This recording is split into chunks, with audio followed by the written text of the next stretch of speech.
Hello everyone, আজকে চলে এসেছি আমি রিভাজের পক্ষ থেকে। আমি শতরূপা স্পেশালি যেটা নিয়ে এসেছি আজকে বেনারসি শাড়ি। আজকে দেখাবো একটা ছোট ভিডিওতে বেনারসি শাড়ির কালেকশন দেখাবো। আমি একটা পরে নিজেও পরে আছি, ভীষণ সুন্দর একটা দুধে আলতা কালারের বেনারসি শাড়ি। ওকে, এই যাচ্ছে কিন্তু জিনিসটা একদম ছোট্ট ছোট্ট কাজের, ছোট কাজের। এই দেখো জিনিসটা, এগুলো কিন্তু বেনারসি, সেমি কাতান কিন্তু নয়। ওকে, এরকম ছোট্ট ছোট্ট গোটায় খুব সুন্দর ছোট্ট ছোট্ট কলকাতে কিন্তু জিনিসটা করা রয়েছে। লাইট ওয়েট হবে শাড়ি কিন্তু একদম। ওকে, তো এটা ফার্স্ট শাড়ি, এই যাচ্ছে জিনিসটা।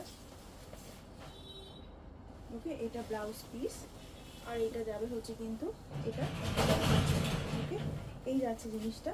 আমি এর সাথে একটা ব্লাউজ পিস পরেছি।